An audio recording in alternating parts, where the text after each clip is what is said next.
자, 다 준비됐다면 한 절밖에 안 되니까 우리 한마음 한입술 한 목소리로 함께 읽어보도록 할게요. 한 절밖에 안 되니까 같이 읽겠습니다. 준비, 시작!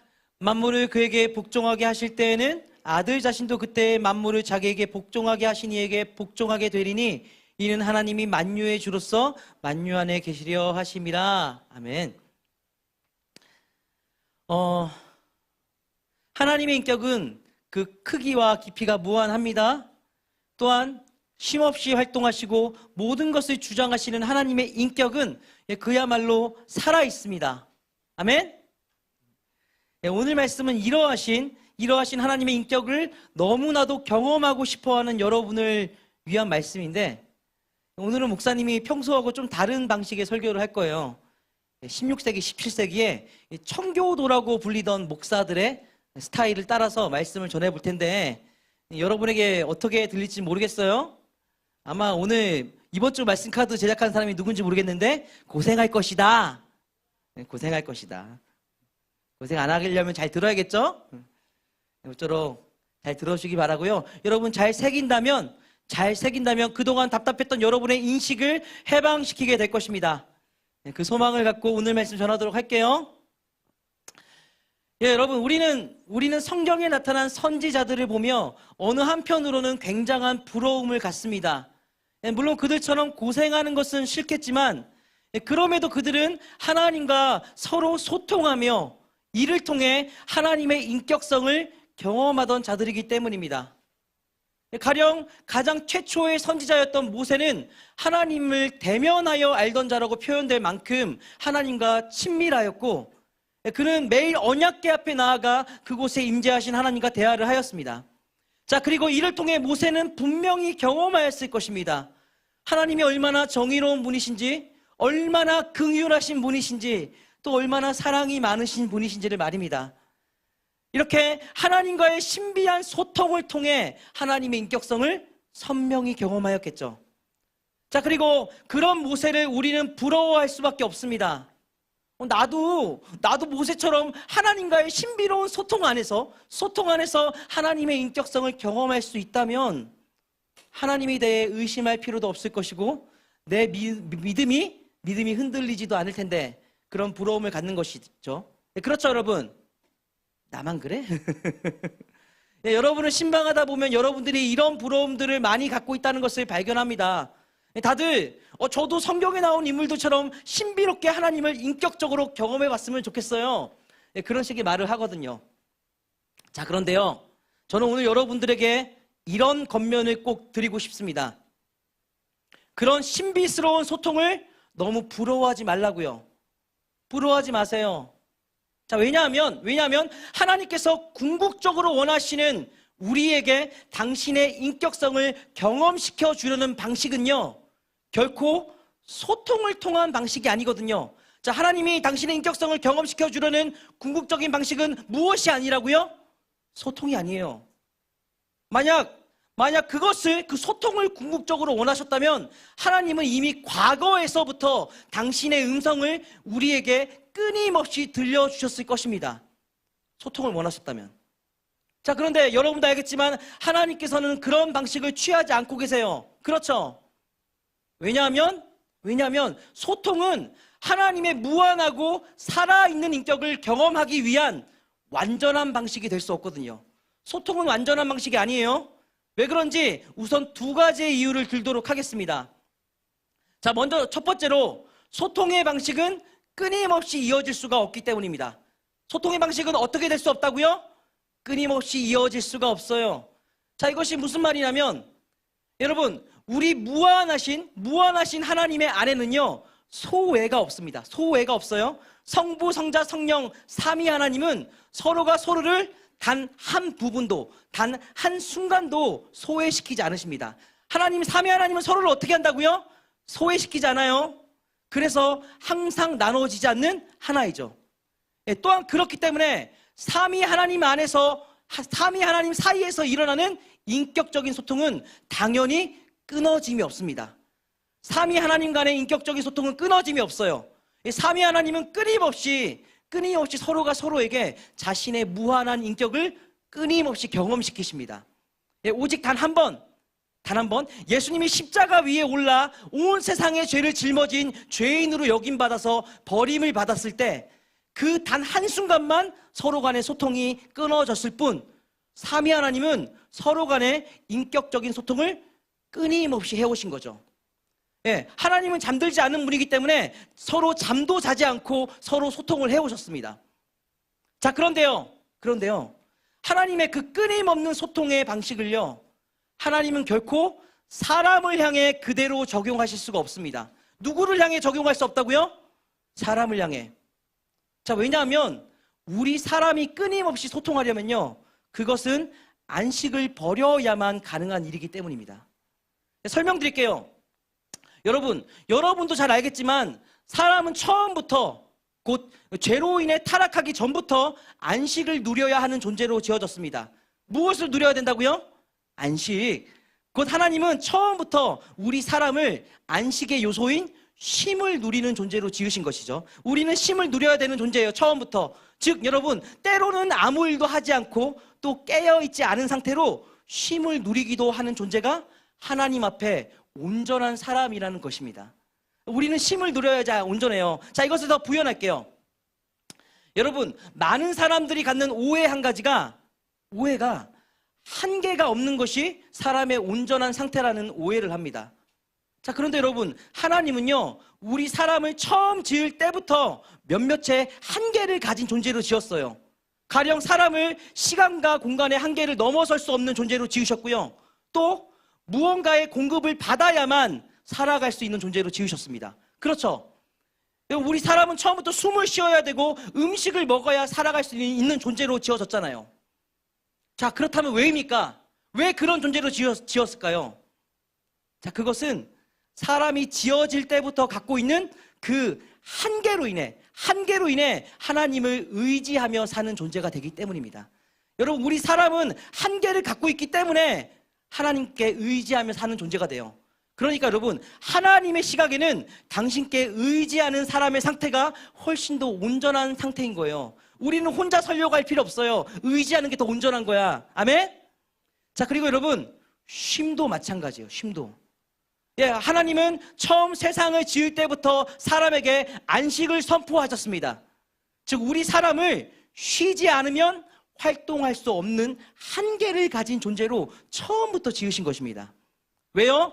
그것이 하나님의 시각에는 더 온전한 상태니까요.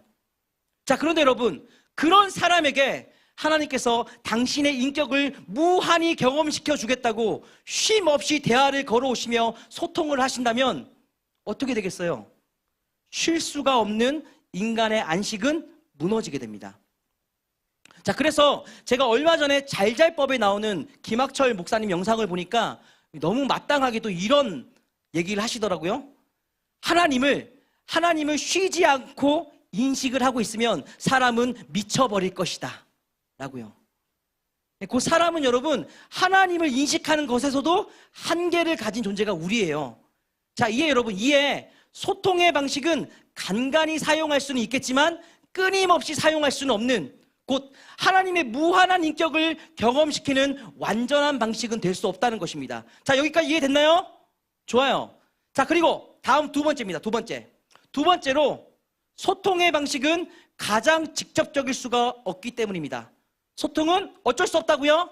가장 직접적일 수가 없어요. 여러분, 소통한다는 것은요, 곧 언어를 사용하는 방식입니다.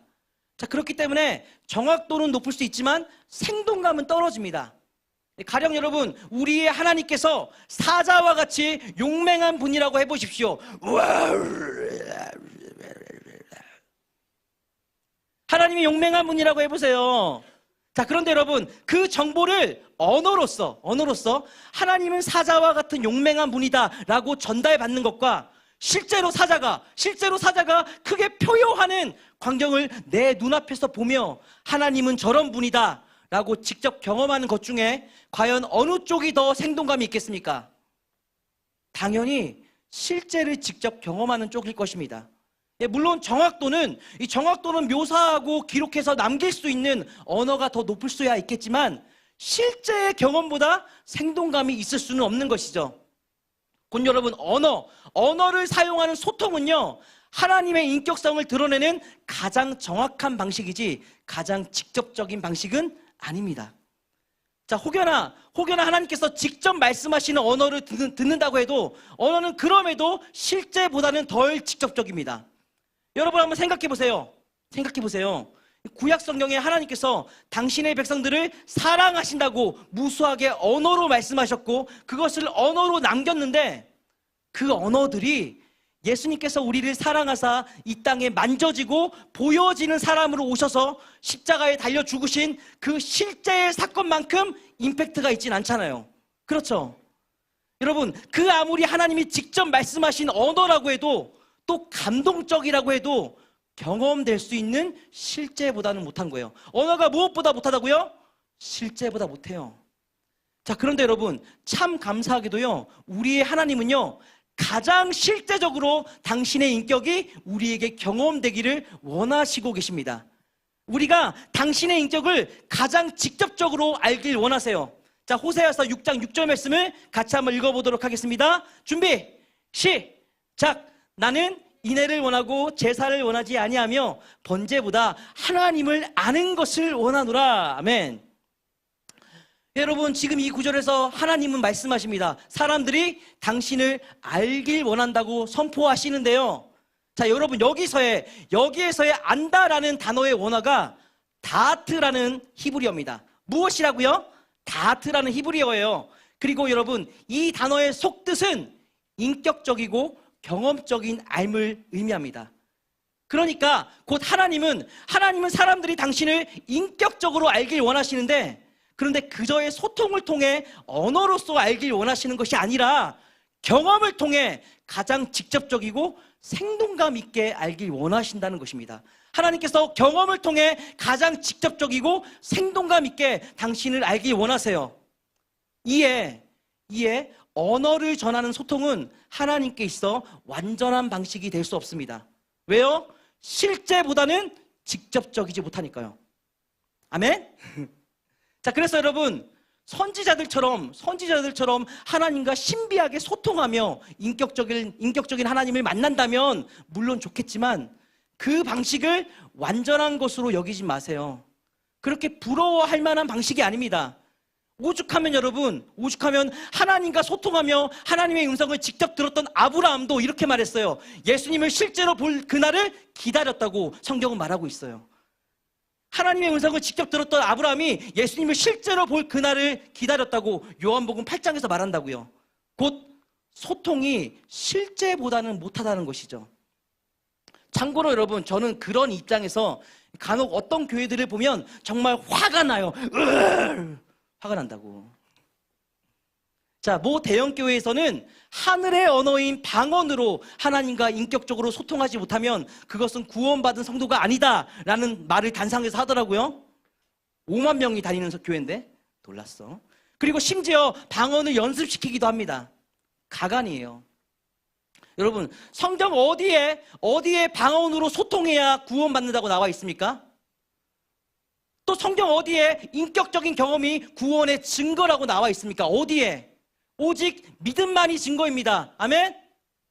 참된 믿음만 갖고 있다면 사실 인격적인 경험은 부수적인 거예요. 한 예시만 더 들게요. 민수기의 점술사 발람은요, 발람은 하나님의 음성을 들으며 인격적으로 하나님과 소통하는 자였습니다. 하지만 최후에는 하나님의 심판을 받아 비참한 결말을 맞이했잖아요. 여러분, 하나님과의 인격적인 소통이 구원의 확증은 아니라는 것이죠. 자, 그래서 여러분, 어디라고 집어서 말하진 않겠지만 목사님은 방금 말한 그런 교회의 얘기를 들으면 솔직히 다 엎어버리고 싶어요. 에이! 아무것도 요즘은 반응이 없어. 엎어버리고 싶다고요. 예수님이 성전의 장사치들과 환전상들을 다 뒤엎었듯이 다 뒤엎고 싶어요.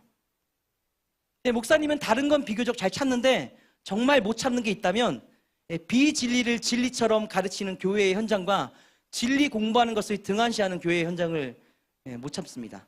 왜요? 방금 예를 든 것과 같은 말도 안 되는 오해를 하나님과 성도 사이에 만들어내니까요. 자, 어쨌거나 말이 조금 옆으로 샜는데 제가 지금까지 설명했듯 꼭 기억할 것은 소통의 방식은 가장 직접적일 수 없다는 그 단점으로 인해 하나님의 살아있는 인격성을 경험시키는 완전한 방식이 될 수 없다는 것입니다. 아멘? 예, 소통은 가장 직접적이지 않기 때문에 하나님의 인격성을 경험시키는 가장 완전한 방식이 될 수 없다. 예, 물론 우리는 신비한 소통을 바라고 있지만 말이죠. 자, 그렇다면 이제부터 정말로 중요한 것이 있습니다. 예, 지금 거의 절반 달려왔어. 예, 아마 우리에게는 가장 중요한 한 의문이 이제 생겨났을 것입니다. 어떤 의문인가요? 자, 그렇다면 하나님께서 원하시는 가장 완전한 방식이란 과연 무엇일까요? 예, 끊지 않으면서도 또 가장 직접적으로 하나님의 무한하고 살아있는 인격성을 우리에게 경험시킬 완전한 방식은 무엇일까요? 완전한 방식. 자, 답을 먼저 말씀드리자면 그것은 바로 하나님의 인격으로 우리 전체를 감싸는 것입니다. 하나님의 인격으로 우리 전체를 감싼다. 무엇으로 감싼다고요? 하나님의 인격. 자, 이것이 무슨 말인지 이어서 설명하도록 하겠습니다. 자, 우리가 처음에 읽었던 주제 말씀인 고린도전서 15장 28절 말씀을 같이 한번 읽어보도록 하겠습니다. 준비, 시작! 만물을 그에게 복종하게 하실 때는 아들 자신도 그때의 만물을 자기에게 복종하게 하신 이에게 복종하게 되리니 이는 하나님이 만유의 주로서 만유 안에 계시려 하심이라. 아멘.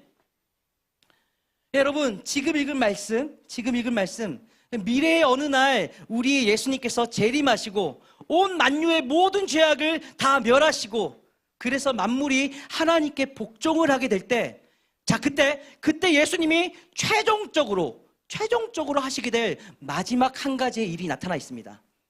자, 그 마지막 일이 무엇인가요? 바로 하나님을 만유의 주로 드러나게 하는 것입니다. 하나님을 무엇으로 드러나게 만든다고요? 만유의 주. 곧 여러분, 우리의 예수님께서 최종적으로 하실 일은 세상 만유 그 전체를 통해 하나님이 가림없이 드러나도록 만드신다는 것입니다. 자, 그러니까 여러분, 정말 소소하게 숨을 쉬어도 고개를 들어 하늘을 봐도 하나님이 가림없이 경험되는 세상을 완성하는 것이 예수님께서 하실 최종의 일이라는 것이죠. 곧 여러분, 오늘 말씀과 관련지어서 말하자면 온 만유에서 하나님의 인격이 가림없이 경험되는 세상이 예수님의 궁극적인 목표라는 것입니다. 온 만유에서 하나님의 인격이 가림없이 경험되는 세상, 그것이 예수님의 목표예요. 자, 이것을 더 자세히 설명드릴게요. 네, 여러분, 사실요, 하나님은 항상 온 세상 만유를 통해 당신의 인격을 드러내고 계셨습니다. 자, 그렇게 여러분, 세상을 바라보며 하나님의 인격을 발견하고 찬미하길 좋아했던 다윗과 같은 인물이 나올 수가 있었습니다. 자, 예를 들어서 다윗의 시편인 8편의 구절들을 볼까요? 같이 한번 읽어보겠습니다. 준비, 시작! 여호와 우리 주여, 주의 이름이 온 땅에 어찌 그리 아름다운지요, 주의 영광이 하늘을 덮었나이다. 주의 손가락으로 만드신 주의 하늘과 주께서 베풀어 두신 달과 별들을 내가 보오니 사람이 무엇이기에 주께서 그를 생각하시며 인자가 무엇이기에 주께서 그를 돌보시나이까.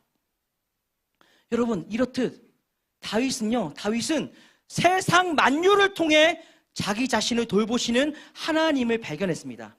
여러분, 여기 4절의 마지막에 돌본다라는 단어를 원어의 의미로 보면요, 별도로 계수하다, 헤아리다, 세다라는 의미가 품어져 있습니다. 곧 여러분, 하나님께서 그냥 돌보시는 것이 아니라 머리부터 발끝까지 핫 이슈. 미안합니다. 자, 하나님께서 그냥 돌보시는 것이 아니라 창피해. 머리부터 발끝까지, 곧 오늘날의 의미로 치환하자면 세포의 한 단위까지, 양자의 영역까지 단 한 부분도 빼놓지 않고 세심하게 돌보신다는 것을 다윗이 이 세상 만유를 바라보며 발견한 것입니다. 하나님께서 세포부터 양자까지 돌보시네? 그렇게 세심히 돌보시네? 이것을 발견한 거예요. 자, 그리고 여러분, 이것을 또 다른 말로 하자면 하나님의 정말 세심한 관심을 발견한 것이죠. 세심한 관심. 여러분, 세심한 관심, 이것은 하나님의 인격성 아닙니까? 세심한 관심을 갖는 하나님. 곧 여러분, 다윗이 만유를 통해서 하나님의 인격성을 만난 거예요. 그리고 찬미한 것이죠. 여러분, 이렇게 하나님의 인격성은요, 세상 만유에서 분명히 드러나고 있습니다. 자, 지금 당장 경험할 수 있게 하나만 더 말해 볼게요. 여러분, 지금 우리가 숨 쉬고 있는 이 공기, 이 공기는 끊임없이 발생하고 있습니다. 그래서 우리는 태어나서부터 지금까지 심지어 인식하지 못하고 잠을 잘 때도 숨을 멈춰본 적이 단 한 번도 없습니다. 그렇죠? 그러니까 이 자리에 있잖아. 그럼 여러분, 하나님은 지금껏 우리가 숨 쉴 공기의 창조를 멈추신 적이 없습니다. 자, 그리고 여러분, 이에서 우리는 하나님의 또 다른 인격성을 발견할 수가 있습니다. 바로 이 세상 생물들과 우리의 생명을 계속해서 돌보겠다는 하나님의 변함없는 책임감을 발견할 수 있습니다. 만약 하나님의 책임감이 변하거나 다하여서 단 5분간만이라도 하나님께서 공기의 창조를 멈춘다면 5분이 아니라 단 2분만 지나도 우리는 이 세상에 더 이상 눈을 뜨고 존재하지 못하겠죠. 여러분, 바로 이렇게 우리를 감싸고 있는 공기에서도 하나님의 인격성은 반영이 되어 있습니다. 자, 그런데 여러분, 어디 공기뿐입니까? 실상은 우리를 감싸고 있는 온 만유가 다 하나님의 인격성을 반영하고 있습니다. 곧 여러분, 하나님의 인격성이 우리 전체를 다 감싸고 있는 거예요. 자, 그래서 여러분, 우리도요, 얼마든지 다윗처럼 하나님의 인격성을 발견하고 찬미할 수가 있습니다. 다윗만 하는 게 아니에요. 굳이 선지자들처럼 신비하게 소통하지 않아도 하나님의 인격성을 온 만유에서 발견할 수 있다는 것이죠.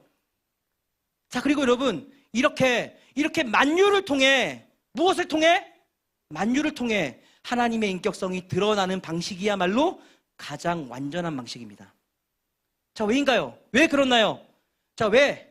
세상 만유는 하나님께서 멸망시키지 않는 한 결코 사라지지 않기 때문에 이를 통해 하나님께서 인격성을 드러낸다면 단 한순간도 끊어지지 않고 하나님의 무한한 인격을 경험시킬 수가 있는 것이죠. 또한 여러분, 안식을 무너뜨릴 염려도 없습니다. 왜요? 우리 사람은 세상 만유 안에 있는 것들을 사용해서 안식하는 존재잖아요. 가령 예를 들게요, 여러분. 예를 들게요. 우리가 안식을 취하며 잠을 잘 때도 앞서 예를 들었던 하나님의 변함없는 책임감이 반영된 그 공기를 들이마시고 내쉬면서 숨을 쉬잖아요. 그렇죠? 우린 잠을 잘 때도. 자, 그런데 여러분, 그 숨을 쉬는 행위가 우리의 안식을 방해하거나 파괴합니까? 아니잖아요. 그러니까 소통이라는 수단을 넘어서 세상 만유로 범위를 확장하면 안식을 무너뜨리지 않고 하나님의 무한한 인격을 경험시킬 통로는 얼마든지 있다는 거예요. 또한 여러분, 세상 만유는요, 소통보다 훨씬 더 직접적이고 생동감 있게 경험될 수가 있습니다. 가령 여러분, 예배 마치자마자 교육관 옥상에 올라가서 그 앞에 바라다 보이는 바다 경치를 한번 둘러보세요. 예, 하나님께서 미적인 감성이 있으시기 때문에 바다를 아름답게 지으셨다는 그 말을 전해 듣는 것보다 탁 트인 바다 경치를 직접 바라보는 것이 하나님의 미적인 감성이 더욱더 실제감 있게 다가올 것입니다. 그렇죠? 여러분, 이렇게 선지자들처럼 신비롭게 소통하는 방식보다 우리 전체를 감싸고 있는 온 만유를 통한 방식이 하나님의 인격을, 살아있는 하나님의 인격을 경험시키기에 훨씬 더 완전한 방식인 거예요. 훨씬 더 어떤 방식이라고요? 완전한 방식. 자, 그래서 예수님은 미래에 이루실 그 모든 일의 마지막에 그 최종에는 하나님을 만유의 주로 드러내시려는 것입니다. 우리를 감싸고 있는, 곧 우리를 끌어안고 있는 온 만유를 통해 우리가 하나님을 귀와 눈으로 뿐만 아니라 온 몸으로, 온 감각으로 경험하길 바라시는 거예요. 자, 그러니 여러분, 선지자들의 방식을 너무 부러워하고 앙망하지 마세요. 어떤 방식을 부러워하지 말라고요? 선지자들의 방식. 여러분, 우리 예수님은요, 그보다 더 나은 방식. 말하지 않아도 알아요. 눈빛만 보아도 알아. 그냥 바라보면 마음속에 있다는 걸. 희은이야, 너 몇 살이니? 누구 따라하는 줄 알겠니? 여러분, 이렇게 모 광고의 CM송 가사처럼 말하지 않아도 마음을 알 수 있는, 말하지 않아도 하나님의 인격을 알 수 있도록 하는 더 완전한 방식을 더 완전한 방식을 통해서 하나님을 경험시키고자 예수님은 우리의 미래를 준비시키고 계십니다. 아멘? 아멘. 여러분, 그 날을 기다리며 인내했으면 좋겠습니다. 아멘? 예, 물론 여러분, 그 기다림이 지금은 너무 답답할 것입니다. 왜냐하면 지금 우리를 감싸고 있는 온 세상 만유에는 하나님의 인격이 경험되지 않아도 너무 심각하게 경험되지 않으니까요. 그래서 우리는 기도와 같은 은혜의 수단들을 통해 하나님을 찾기에 힘쓰는 것이죠. 자, 그리고 여러분, 이런 답답한 현실은 사실 모든 것이 다 죄 때문입니다. 무엇 때문이라고요? 죄 때문에. 온 세상을 뒤덮고 또 우리 안에도 있는 이 죄는 하나님의 영광을 왜곡하고 보이지 않도록 가리는 것입니다. 여러분, 죄는 하나님을 왜곡하고 가려요. 그래서 하나님은 죄를 너무 싫어하세요. 예, 가령 여러분, 지금 사진에 나온 것처럼 지금 우크라이나 전쟁터에 가면 그곳에는 수많은 사람들이 죽는 사륙이 펼쳐지고 있습니다. 곧 그곳에는요, 살인의 죄악이 뒤덮고 있습니다. 여러분, 그 죄악의 전쟁터에서 하나님의 정의로우심과 긍휼하심과 사랑하심이라는 인격성이 실감되게 발견될까요? 오히려 이 전쟁터에서 하나님은 무책임한 분으로 왜곡되거나 또는 애초부터 계시지 않은 무신론으로 경험될 가능성이 더 높을 것입니다. 예, 물론 그런 곳에서도 하나님을 향한 희망을 붙드는 사람들이 소수 있겠지만 일반적으로 그 사륙의 죄악의 전쟁통에서 많은 사람들은 하나님을 발견해내지 못하고 절망할 것입니다. 여러분, 이렇게 죄는 무엇은? 죄는 온 만유에서 하나님의 인격을 온전히 경험하지 못하도록 왜곡하고 가려서 막아서는 거예요. 자, 그렇게 예수님은 재림의 날 이 세상의 모든 죄를 다 소멸하고 없애고 나서야 하나님을 만유의 주로 드러내시는 것이죠. 무엇을 없애고 하나님을 만유의 주로 드러낸다고요? 죄를 없애고. 예, 죄가 다 사라져야만 하나님의 인격이 가림없이 드러나고 경험될 수가 있으니까요. 여러분 상상하기에 사실 죄는요, 하나님을 가리는 것뿐만 아니라 우리 사람을 타락하고 부패시키면서 사람이 감각하고 인식할 수 있는 인식의 수준도 엄청 떨어뜨려 놨거든요.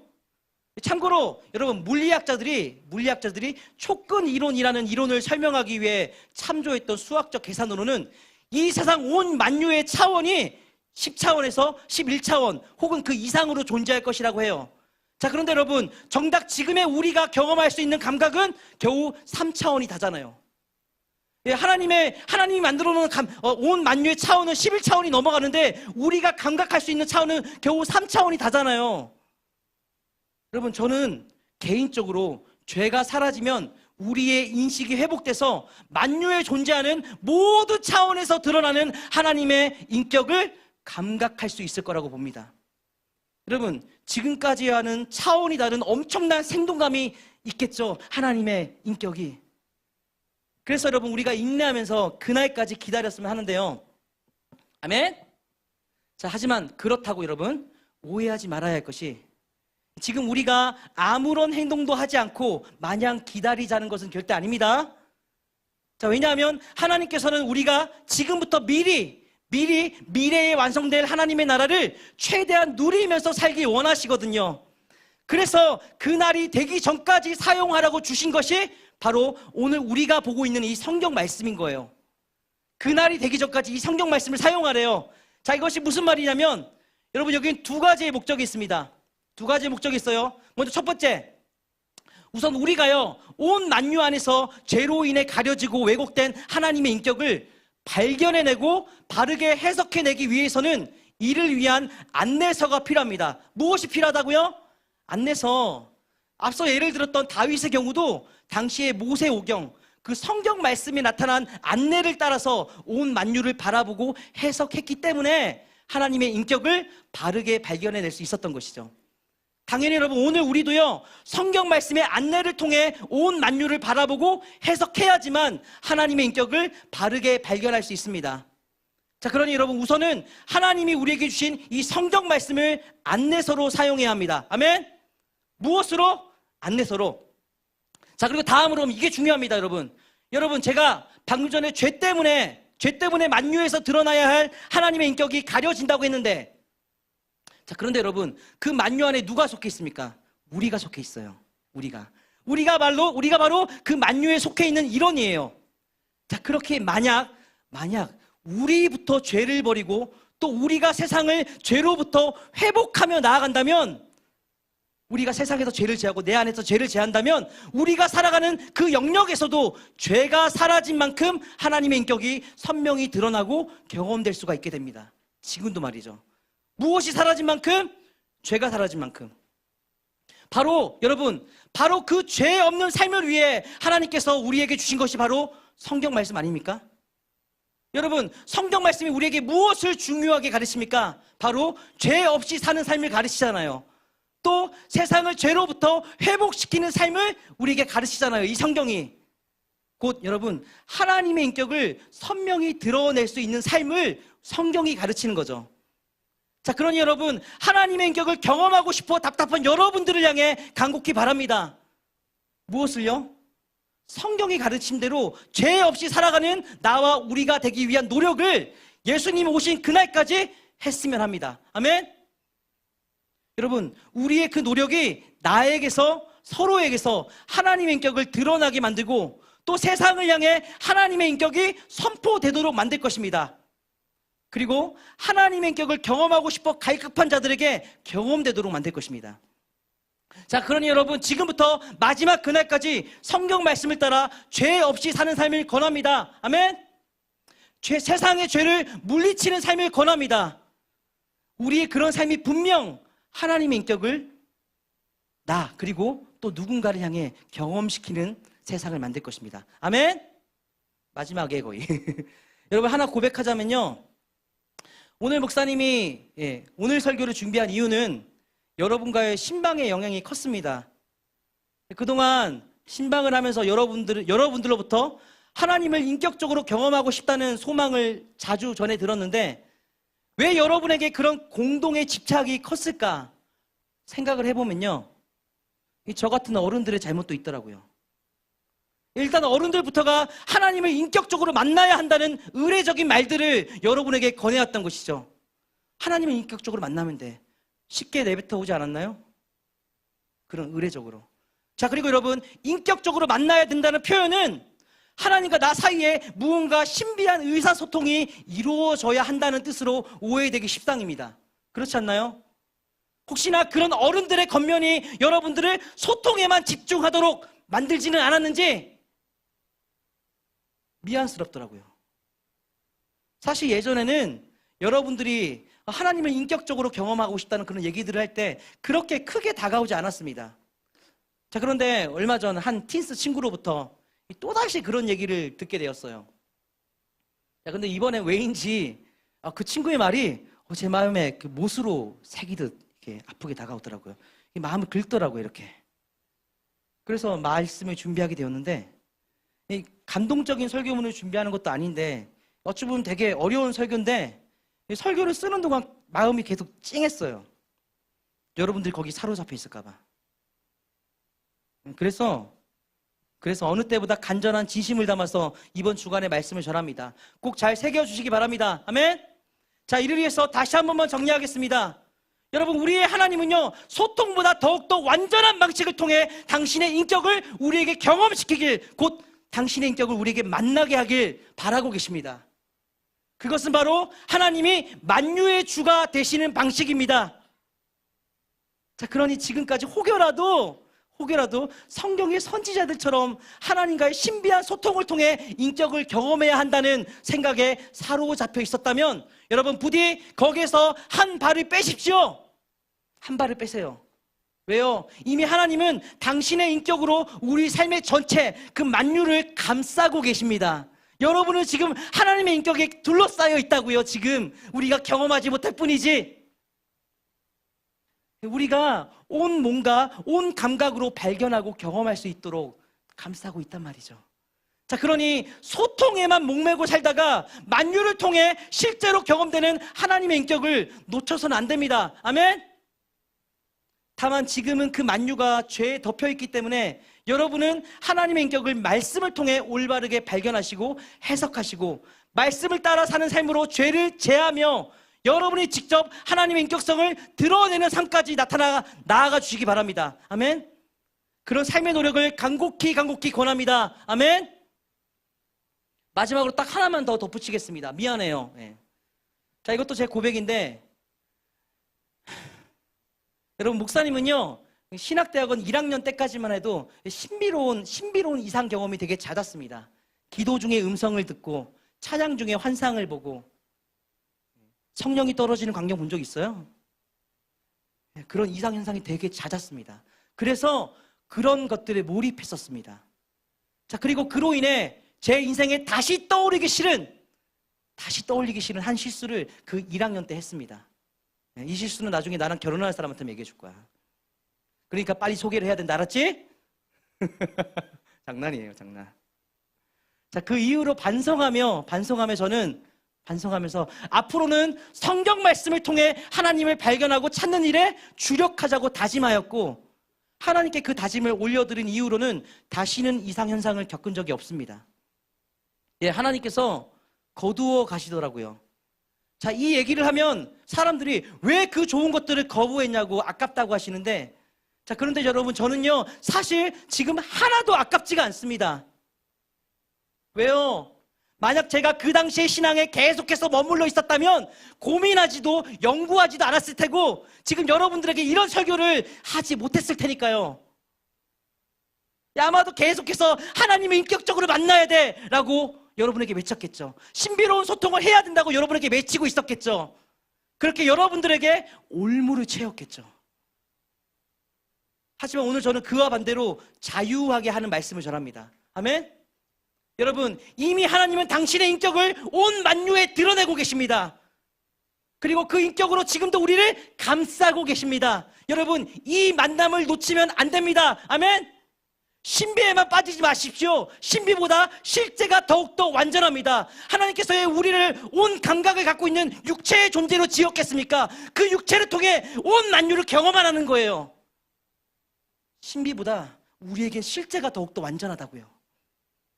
여러분, 이것을 알고 인격적이신 하나님을 온 몸과 온 감각으로 누리는, 더 나아가 우리가 직접 드러내는 해피티스가 되길 오늘 말씀 전하며 간곡히 축원합니다. 할렐루야. 아멘.